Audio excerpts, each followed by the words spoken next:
"Dad, you've had your time. Now it's our turn." That's what my son said to me on the very night I was supposed to celebrate the greatest achievement of my career. My name is Winston Sterling. I'm 68 years old, and I spent 37 years building Sterling and Associates into the most prestigious law firm in Georgetown. I thought this gala was for me, but I was wrong. It was a public execution. I was standing on the podium at the Four Seasons Hotel, champagne glass in hand, ready to toast to 37 brilliant years, when my son walked straight onto the stage. He didn't bring flowers, nor did he have a single word of congratulations. Silas snatched the microphone from my hand, his face terrifyingly cold, as he looked directly down at the hundreds of guests and shareholders below. He nonchalantly announced an emergency board resolution signed just hours earlier, declaring my immediate suspension as CEO due to declining executive capacity. As he held up a fraudulent medical evaluation regarding my mental health in front of the cameras, I realized the son I had once pampered had just executed a brutal coup in the middle of the most significant ceremony of my life. I looked down at my longtime associates, but they only bowed their heads in silence, as if they had known all along. Subscribe to the channel now to follow my journey as I reclaim my empire and teach my ungrateful son a proper lesson in the law. The heavy oak doors of my library at the Georgetown mansion felt like the gates of a mausoleum as I sat enveloped in a silence that tasted of copper and betrayal. On the mahogany desk before me lay a weathered blue folder, its edges frayed from years of handling, containing the structural blueprints of my own downfall. I traced the gilded lettering of Sterling and Associates, my mind drifting back 15 years to the precise moment I inadvertently handed Silas the dagger he would eventually bury in my back. It was the summer he graduated from Harvard Law, an achievement that filled me with a dangerous level of pride. At his graduation party, surrounded by the influential elite of Washington, D.C., I made a grand announcement that I believed would secure our family's legacy for generations. I chose to gift Silas 18% of the firm's preferred shares as a graduation present, a golden key to the kingdom I had built from nothing but grit and midnight oil. To me, it was a gesture of paternal love and a strategic move to ensure he felt invested in our future. However, looking at the legal transcripts now, I realize I was merely providing him with the leverage needed to manipulate the board from within. I didn't stop there. I leveraged my influence to grant him a permanent seat on the board of directors, effectively bypassing the decade of seasoning most partners endured. It was during this period of expansion that Silas introduced me to a sharp, ambitious young litigator named Melody Sterling. At the time, she was a rising star in corporate law, and Silas insisted she be retained as our primary family legal advisor. I was charmed by her intellect and the way she seemed to cherish my son, so I welcomed her into our inner circle with open arms.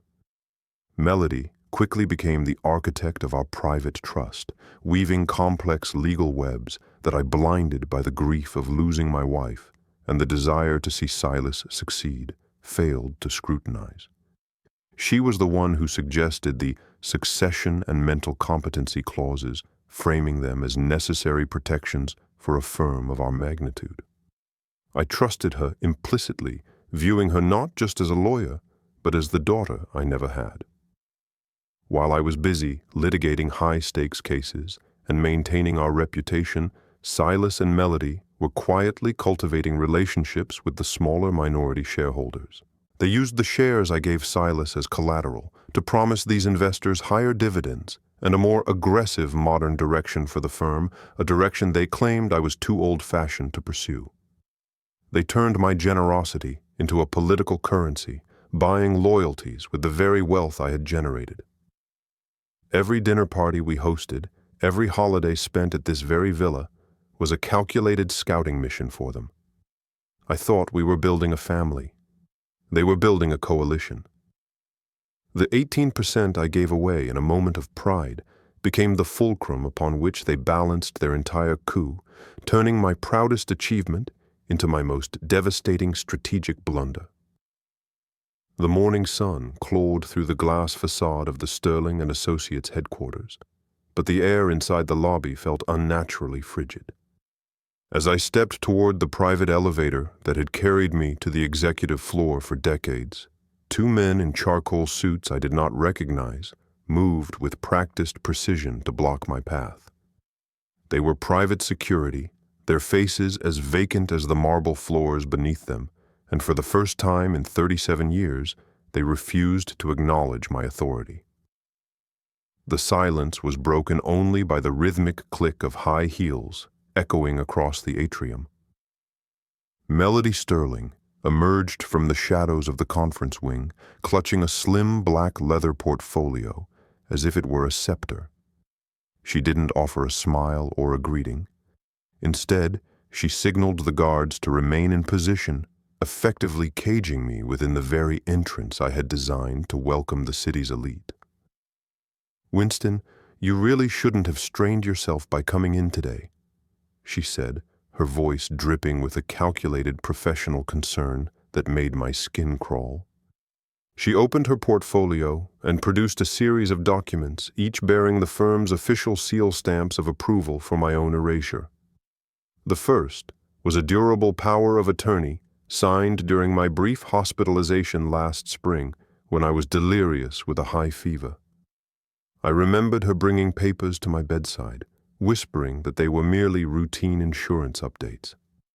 Now, I saw them for what they truly were, a complete surrender of my financial and medical autonomy granted to Silas and overseen by her.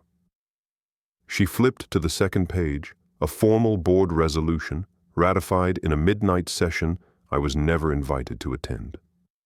It cited the mental competency clause we had discussed in the library, officially stripping me of my voting rights and placing the firm under Silas's sole command. The final blow was a printed notification from our primary creditor, Chase Manhattan.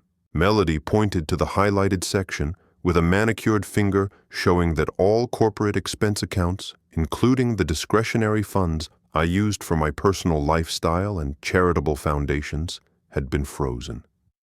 They had reclassified me as an inactive consultant, a title that carried no power and even less respect. The board feels that in your current state, you might make impulsive decisions that jeopardize our shareholders' interests. She explained, her tone as flat as a judge delivering a death sentence. I reached for my phone to call my head of security, but she simply shook her head. My corporate device had already been remotely deactivated. The screen was a blank black void. I stood there surrounded by the hustle and bustle of employees who suddenly found the floor very interesting, refusing to meet my gaze. My own son hadn't even deigned to face me, sending his wife to do the dirty work of my public castration. The legal net they had woven was tight, suffocating, and terrifyingly comprehensive. In less than 24 hours, they hadn't just taken my job. They had effectively deleted my identity as a functioning citizen. I was no longer Winston Sterling, the titan of Georgetown law.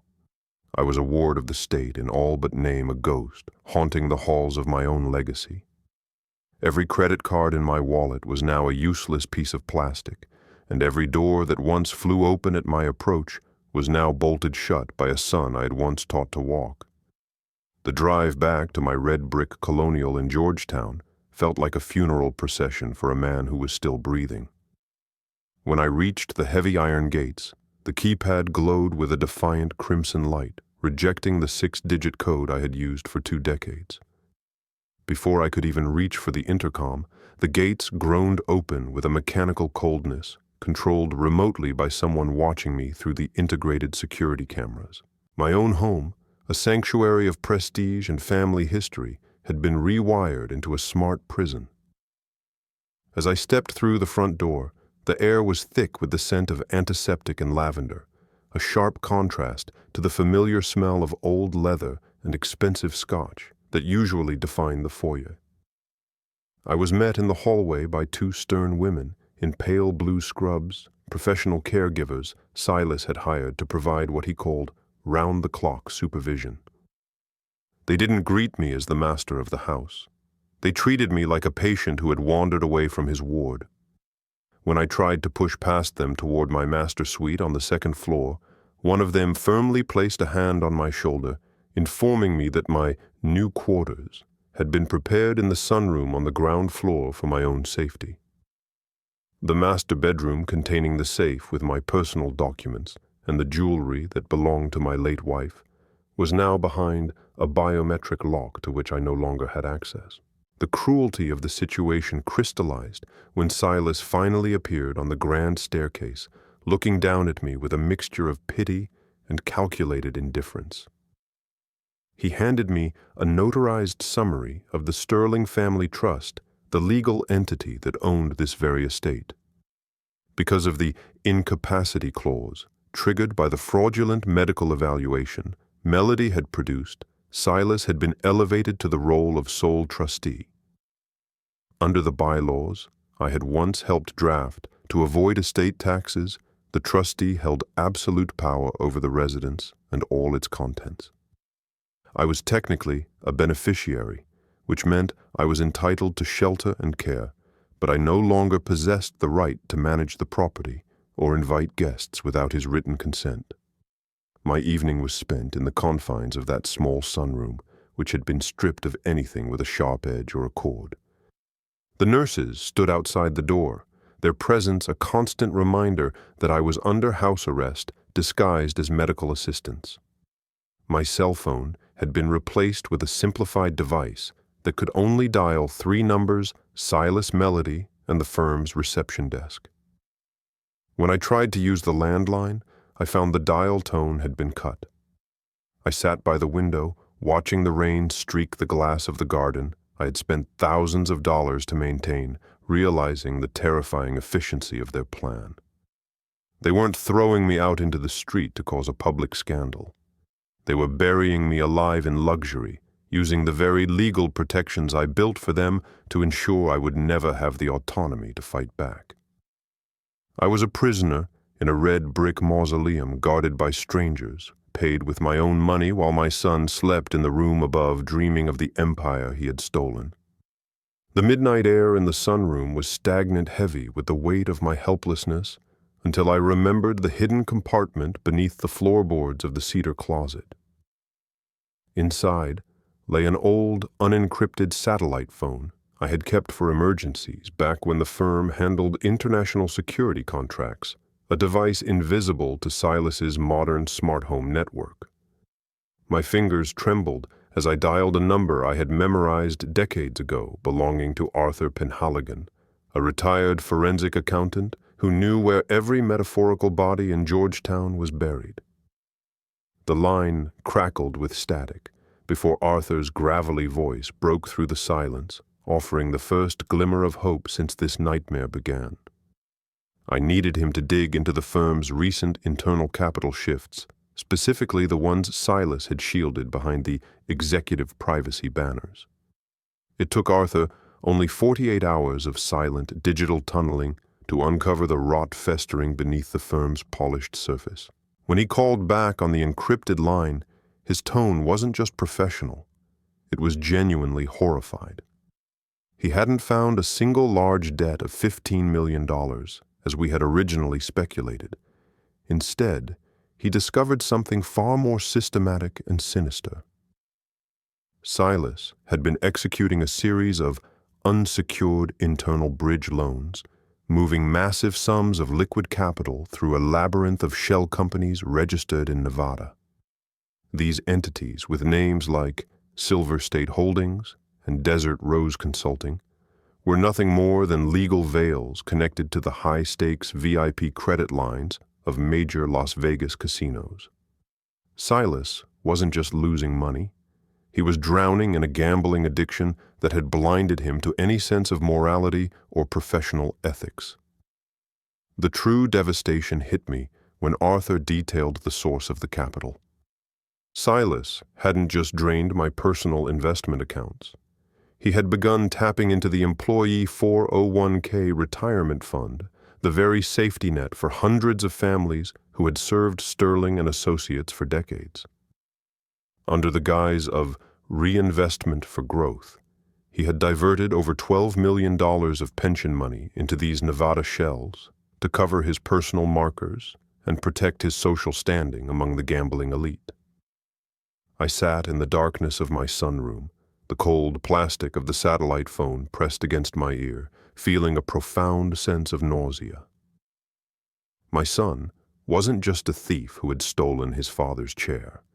He was a predator who was gambling away the lives and futures of the very people I had promised to protect. Arthur's voice was a low growl of warning as he explained that these transactions were blatant violations of the Employee Retirement Income Security Act, a federal crime that carried mandatory prison time. Silas and Melody had banked on my silence, assuming my mental incapacity would prevent me from ever looking at the ledgers again. They thought they had buried me, but they had actually given me the only weapon I needed to destroy them both, the truth about their criminal incompetence. As I hung up the phone and tucked it back into its hiding place, the fear that had paralyzed me for days was replaced by a cold, surgical resolve. I wasn't just fighting for my house or my title anymore. I was fighting to stop my own blood from burning down everything I had spent my life building. The grand conference room on the top floor of Sterling and Associates felt like a courtroom where the verdict had already been decided. Silas sat at the head of the long obsidian table, flanked by Melody and a group of representatives from a private equity firm. They were in the middle of a vote to approve an emergency merger, a desperate maneuver designed to swallow the firm and bury the evidence of Silas's embezzlement under layers of corporate restructuring. The air was thick with the scent of expensive cologne and predatory ambition. Just as Silas raised his gavel to finalize the motion, the heavy double doors swung open. I walked in, not as the frail patient they had tried to imprison, but as the founder of this institution. Beside me stood Julian Vane, a high-stakes litigator known for his ruthless efficiency in federal court, carrying a briefcase that contained the end of my son's stolen reign. "This meeting is adjourned by order of federal law," Julian Vane announced, his voice slicing through the room's stunned silence like a razor. Silas stood up, his face flushing with a mixture of rage and panic, and tried to order security to remove us. But Julian simply placed a thick stack of documents on the table, each one stamped with the seal of the United States Department of Labor. We weren't there to argue about the board resolution or the fraudulent power of attorney anymore. Those were petty domestic squabbles compared to the nuclear option I was about to detonate.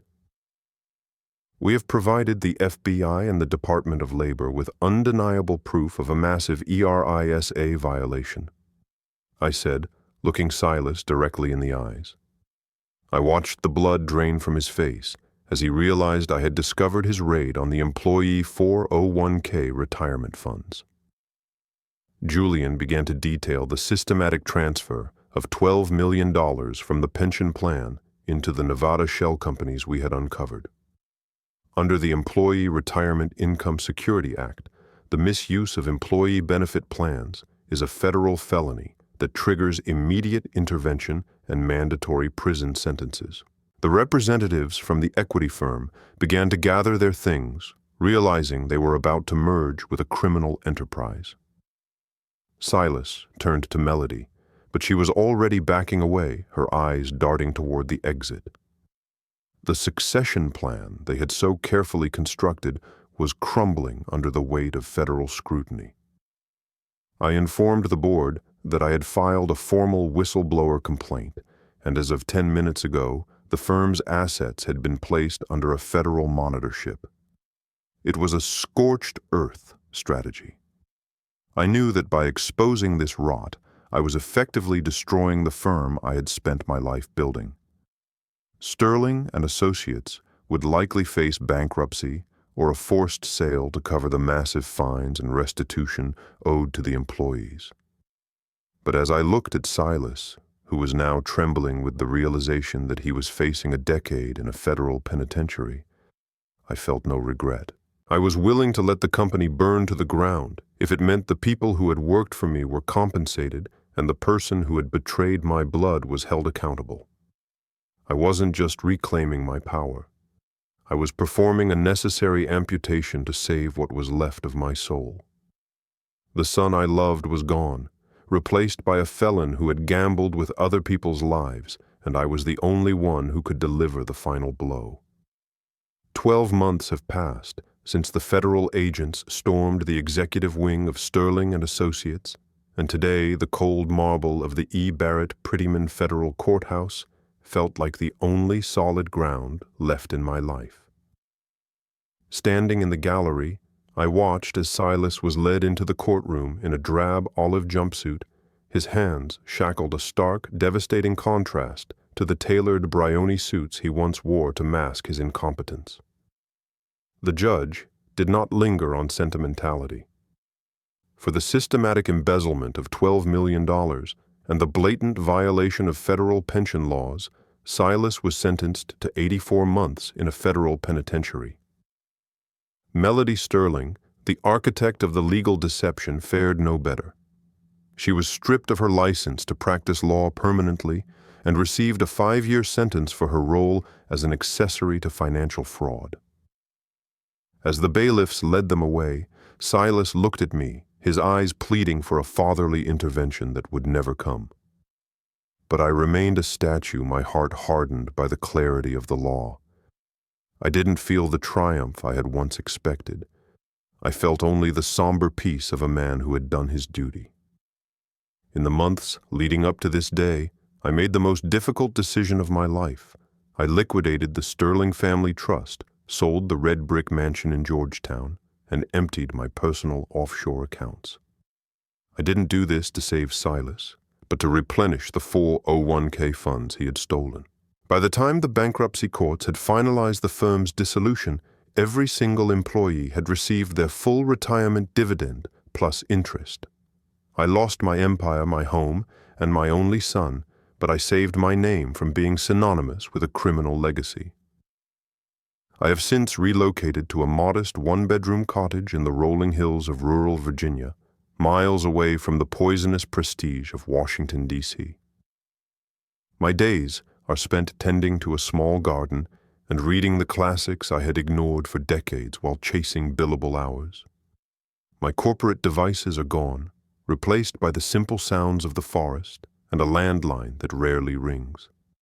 Silas has sent several letters from prison filled with apologies and requests for visitation, but I have left every single one of them unopened.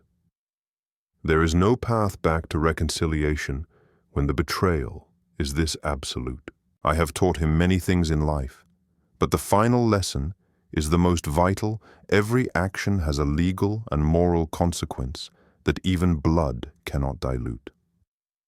This journey has taught me a devastating but necessary lesson about the boundaries of love and the sanctity of ownership. We often believe that family entitles someone to our blind trust, but I now understand that placing affection above professional principles is a recipe for catastrophe. True integrity sometimes requires us to burn down the very cathedrals we built with our own hands if they become shrines to corruption. I chose to lose everything I owned to protect the truth and the people who depended on me. In this quiet, simple life, I have found a dignity that no CEO title or Georgetown mansion could ever provide. I am Winston Sterling, and while I may be the last of my line, I am a man who finally understands that the only thing you truly possess in this world is your character.